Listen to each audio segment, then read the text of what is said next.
My name's Joe Novak. I started swimming at a pretty young age, about 8 years old in Florida, and been swimming my whole life, and was fortunate to swim at West Point, and then immediately after my 5-year commitment, started coaching and been coaching a swim team for kids in the last 9 years. Freshman year was tough. I remember coming in as a recruited athlete, and I remember there was a time when we were in the locker room and I overheard some guys talking about what happened to Joe Novak. We thought he was supposed to be a good recruit, and he just really hasn't panned out to be much at all.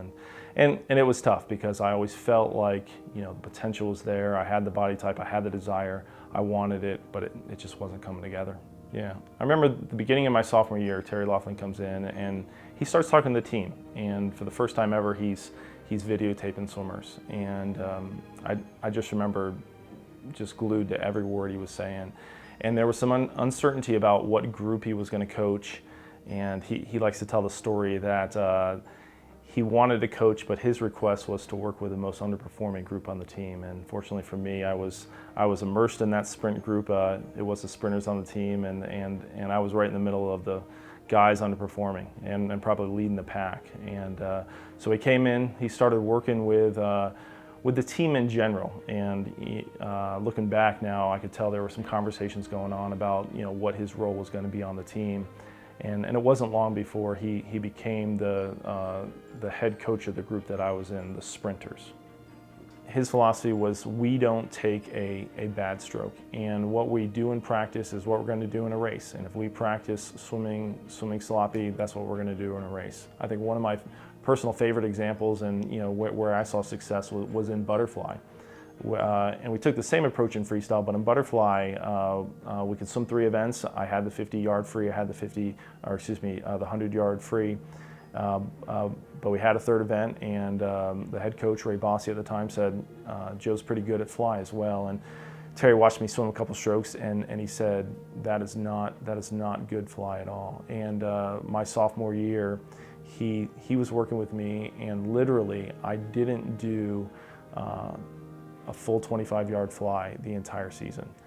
And yet it became one of my events. I went on to win it at the league championship, and over the course of the next 3 years, sophomore, junior, and senior year, I could probably count the amount of times I did a 25-yard fly in practice on one hand.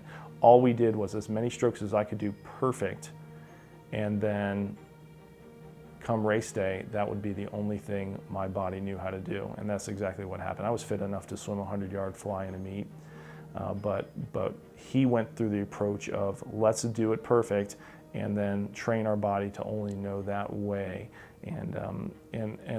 And we really saw it in fly, where we really backed off how much we did.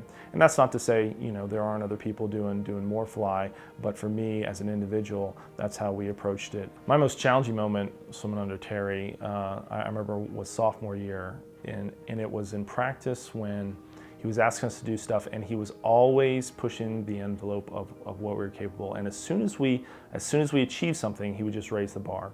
And I was never familiar with frustration in practice, or the only frustration would be, I can't make an interval. And the reason would be, well, because I'm just not as talented as someone else who can make that interval. But I remember he would give us challenges that I thought I could make, and there was this element of frustration that would come in practice, where he was always designing sets, challenges, puzzles that were just right on the brink of what we were capable. And he had the ability to individualize it for every person in the pool through his different sets and direction. And the biggest challenge was being introduced at the time to frustration of doing things that were just outside my grasp. Yeah, I was used to being physically exhausted, and would just feel good because I would do everything I could and reach physical exhaustion and feel like we were all working hard. But the mental exhaustion was something that I wasn't familiar with. I don't think we were familiar with. But it was exciting because in the same way we could go to the gym and we could work out our biceps and get stronger, or work out in the pool and see, stronger muscles or whatever, we could work out the muscles of our brain as well, and treat it the same way. And just over time became better and better at being able to hold a focus, being better and better at just being able to take on more tasks, different things that accompany that, and in the same way we trained our muscles, we trained our brain, and it was paramount in our improvement was training that aspect of the sport as well. I just improved. It was almost overnight, and just the biggest challenge for me, and I still remember this, was it was all coming together in practice. We would see it in practice, we would evaluate things in practice, and the biggest challenge for me was mentally accepting that as a sprinter in a Division I school, that swimming the 50 freestyle, that I was going to stand behind the blocks and make a conscious decision that I was going to take fewer strokes, I was going to try to be longer, and I was going to be faster as a result of that. And the fortunate thing was we saw it in practice every day, and so I had some history to go off of, but at the same time it was opposite of what I've been doing the last 10 to 12 years of just trying to spin my arms as fast as I possibly could and trying to be race smart and do the things that we've been doing in practice and executing in a race, and it wasn't long at all.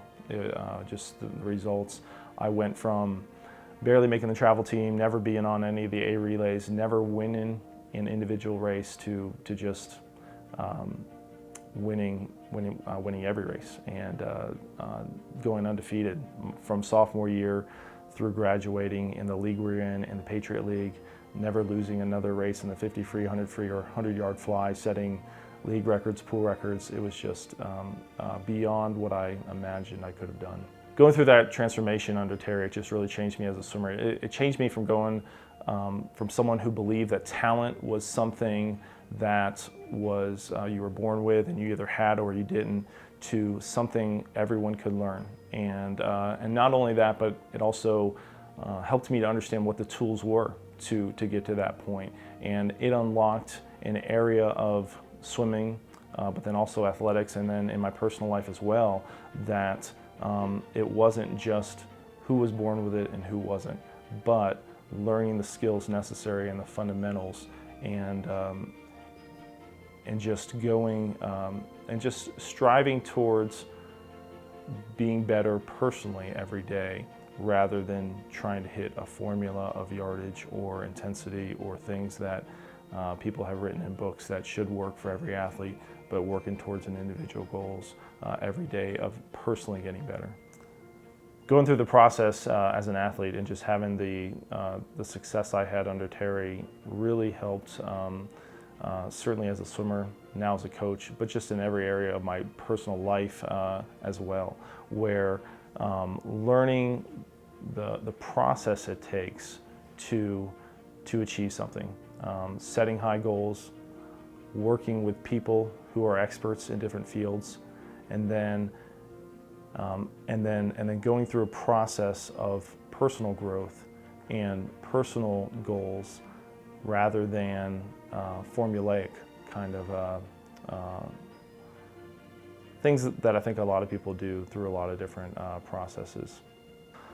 I'm a swim coach now, and growing up and as a coach, I think the conventional wisdom can be you just get as many people or kids and throw them in as many lanes as you can, and if one of them rises to a great level, everyone wants to know what you're doing right. And under Terry and under the total immersion philosophy, it was everyone's getting better, everyone is going to improve. I improved dramatically, but the group that Terry asked to work with, the sprint group, went from the most underperforming group on the team to leading the team, being the strength of the team the entire time he was there. It was everyone gets better, and that's what I think he's so good at, and the total immersion philosophy is so great at, is unlocking the ability for everyone to get better. In order to be a great coach, you've got to, I think people don't care what you know until they know how much you care. And with Terry, it's, you really see it. And I think you see it most because, in my opinion, Terry is the best coach in North America ever. But he's choosing to give up some of the limelight that might come with coaching the elite athletes and taking it to the masses. And I was fortunate to be a part of that, where he's not saying, I have to work at the most prestigious swimming university in the United States. Let me just work at West Point, which isn't, you know, the hotbed for the best swimmers in the world, and let me work with the most underperforming group.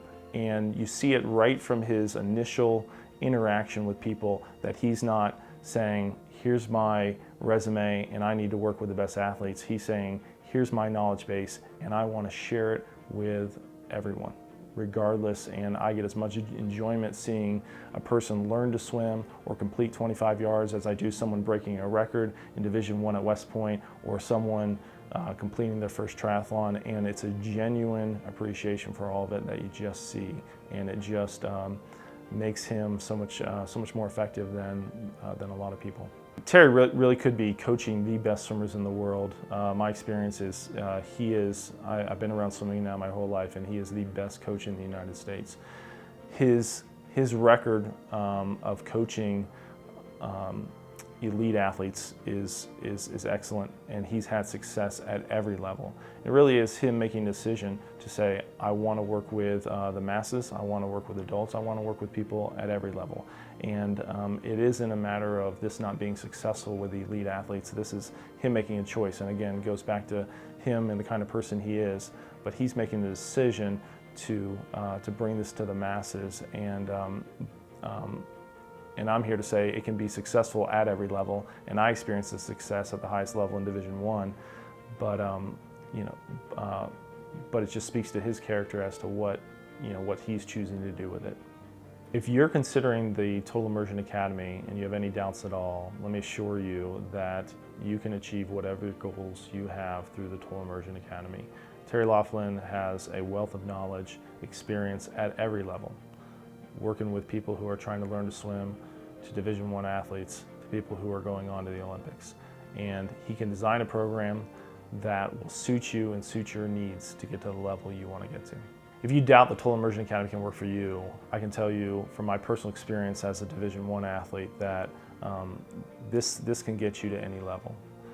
I can also say as a coach who learned from Terry that he can work with any level athlete, and this approach works for any level athlete, whether it be trying to learn to swim, complete your first triathlon, or go on and get time improvements and start to win races. This approach works for everyone. If you're wondering whether the Total Immersion Academy is worth the investment, I can say from personal experience, having access to Terry, which the Total Immersion Academy gives you, is worth the investment in and of itself. But you also get the DVDs, an online form, and everything else that goes along with it. As an athlete and as a coach, Terry would go above and beyond to answer any question I had in such great length.